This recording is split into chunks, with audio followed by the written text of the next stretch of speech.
Right, ladies and gentlemen, it's time for more of what I've had to drink yesterday, and this is a review on our barrel tasting, or not barrel tasting, I'm sorry, blending seminar with Anthony Bell. And I guess you could call it somewhat of a barrel sampling because these wines are not for commercial release that we are sampling.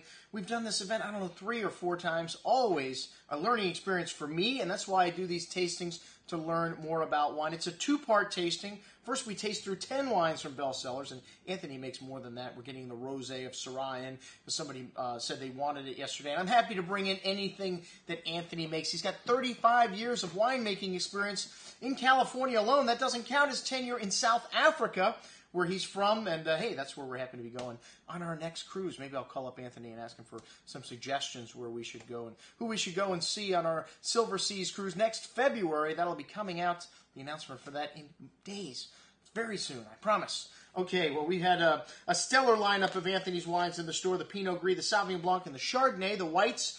And Anthony makes a very clean and precise style of white wine. This Pinot Gris had lovely pear fruit, white floral notes, very fresh bouquet, some white, very fresh on the palate, and lovely pear and apple fruit. Really short but clean wine on the finish, and for $14, we're not expecting 100-point wines here, just something nice and quaffable. And the Sauvignon Blanc also very nice, light and quaffable, and $14.75, another nice light wine on your pocketbook. Fresh baled hay, green melon, fruit, fig.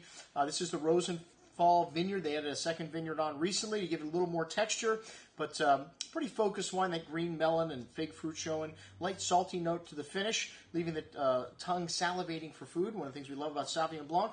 The Chardonnay is actually all estate fruit around the winery. This bottle tended to be, seemed to be a little bit reduced for me. Not a great example of this wine, but still not a bad wine. Everybody drank it that night, and I don't know if we sold any, but not bad for a wine that wasn't completely on.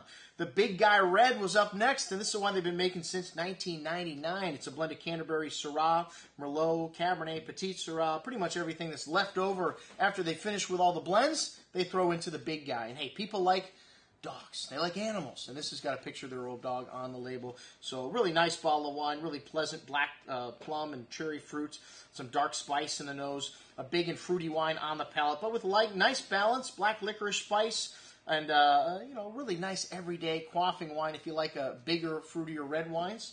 And then the Bell Merlot is up next, a very elegant style of Merlot from Napa. This has some Clone 6 Cabernet Sauvignon in it, and the wine that won our blending seminar actually had quite a bit of Merlot in it, about 27%. So, Anthony makes a big style of Merlot, big. I don't know if you're going to mistake it for Cabernet Sauvignon, but definitely something you could keep for 5-10 years in your cellar here. It only makes 700 cases of this. Some nice tobacco spice here, some sweet herbs and plum, dark cocoa on the nose.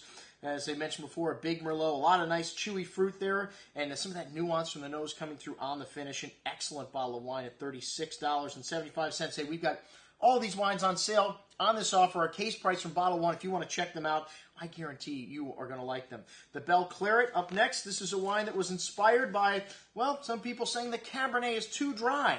So Anthony decided, we're going to throw a little Syrah in there, see what happens. A master blender, the man is never wrong. The Syrah really brought the wine a little more roundness in the mid-palate and less dry on the finish. A little bit easier to swallow for those people that didn't like that big, heavy Cabernet Sauvignon. Really lovely fruity bouquet of cassis and currant berry fruits and fresh earths and tobacco spice, dark cocoa. Nice complexity on the nose here. And this wine very similar to the Cabernet, which was up next, but just the Claret a little softer, a little rounder on the finish. The Cabernet Sauvignon, similar blend, 78% Cabernet, Merlot, Petit Verdot, Malbec, no Syrah in this wine. The 2009s were a bit slow to evolve, but really turning out nicely. Really nice age-worthy quality to these wines. And this wine's got a slight menthol eucalyptus note to the currant and cherry fruits, a nice hand of fresh earths and bittersweet cocoa, and a good amount of dark cherry berry fruit on the palate, almost liqueur-like in concentration, and those big tannins coming through, what you expect from Cabernet Sauvignon, almost liqueur-like. And this wine's got lovely balance. Still needs some time to resolve these tannins, though.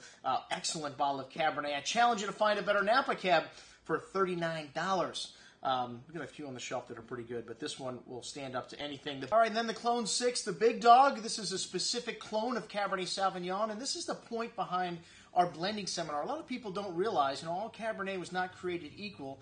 And when Anthony was doing research at BV, they came across this clone that looked very different from all the other clones. And it looked like it had been shot with an assault rifle. I mean, it looks like there's a lot of holes in the bunch, as opposed to Clone 7, Clone 337, which are, much fuller. It produces about half of the yield of most other clones, so most people decided not to use this. I think today there's only about 300 acres of Clone 6 planted in all of Napa. All of this Clone 6 comes from the George's III vineyard in Rutherford that Andy Beckstoffer owns. And Anthony first started making this wine in 1991. It was the only wine that he made until 97 when they made the first vintage of Syrah from that Canterbury vineyard. But I remember selling these first wines when I worked at Republic National. And, still to this day, this Clone 6 Cabernet from Bell, one of the premier wines from Napa Valley, and under $100 a bottle. I just sold a bottle to somebody that came in and wanted a great Napa Cab, was looking at Schrader, was looking at Spotswood, $150, $350, and I said, here is a wine that's under $100 that you are going to like just as much as any of these other wines that are double or triple the price. So I hope they come back and prove me correct, but it's very rare that I'm wrong with stuff like this. And like I said, everybody here last night at our blending seminar was just raving about Clone 6 at the end of the night. And you saw it when you were putting your blend together, that this Clone 6 needed to be a big proportion of the blend, or at least I did. Anyways, this 08 vintage, most excellent. Drinking beautifully right now. 08 is a vintage that's really starting to come out of its shell. Lovely currant berry fruit, very round tannins in this wine, and some good earthy notes in this Clone 6 Cabernet. And also it's that Rutherford dust you get from the terroir in Rutherford. Some nice toasty oak spice coming through on the finish. A lovely nuanced wine, and hey, we've got it here for under $80 on sale. Most excellent juice. All right, the Canterbury Syrah, 100% Syrah here. Syrah becoming more and more a proponent in the blends and Cabernet Sauvignons because it's become very hard to sell high quality or expensive Syrah rather. This one's got a lot of dark plum and dark cherry fruit. 2,000-foot elevation this vineyard is. Shallow shale soils. And it gives the wine a natural concentration here. Lovely dark cherry and plum fruits. Some nice spice, tobacco coming through here. And on the palate, just big and round. Syrah is one of these wines, just a crowd pleaser. Very easy to like at $23. One of the best values in our Napa or California Syrahs. This is from the Canterbury Hills. All right, and then the Petite Syrah. This one is a little monster Petite Syrah. This is from the vineyard right next door to the winery, Massa Ranch in Yountville. And there's a little bit of Petit Verdot added into this. 100% organically farmed. This wine is so dark. Blueberry, blackberry fruit in this, but has wonderful acidity here. Some dark licorice spice. Very smooth and silky texture. Like I said, just a little monster. A tooth blackener. Most excellent juice right behind the Bell Clone 6. This Massa Ranch Petite Syrah. It's every time we open this wine up, we sell it. And then the blending seminar. We only had 4 teams. I guess 3 because you can't include me and Marky Mark who sat on a team. And, I have to say of the 4 blends, we put them all together. We gave everybody a chance to put together the Clone 4, the Clone 6, and the Clone 7 Cabernet Sauvignon along with Petit Verdot and Merlot to come up with their blend. And after 4 or 5 tries, we gave Anthony the go-ahead to make the blends, the final blends. And everybody did a great job. I have to say, everyone that comes to this event always takes a lot out of it because, like I said, most people don't realize the difference a clone makes. And I would say some winemakers that come in to see me don't even know what clones they're using, but well, most of them do. Most of the better ones do. But some people don't put enough importance on these kind of things when they plant their vineyard. They just plant the largest yielding varietal. They don't even think about what is going to produce the most exceptional wine. Clone 6, to me, is one of the greatest clones of Cabernet Sauvignon. The Clone 7 tends to be very much more common, and this wine had quite a bit more tannin in it. A lot of people were saying that the Clone 4 did, but I don't know. I didn't get that, and I studied these wines after I got home from work, because I like to do homework with wine, just to make sure, my initial impressions were right. And those were the 2 wines I took home with me. Both very good, but the Clone 6 just having a little extra added dimension. Our blend had 65% of that. And a good bit of Merlot, 15%, a little bit of Petit Verdot, and a little bit of each of the other clones. I think that is what made our blend the best. The other people left out 1 or 2 of the other components. That's the reason why Anthony brought all these things, people, so you could use them.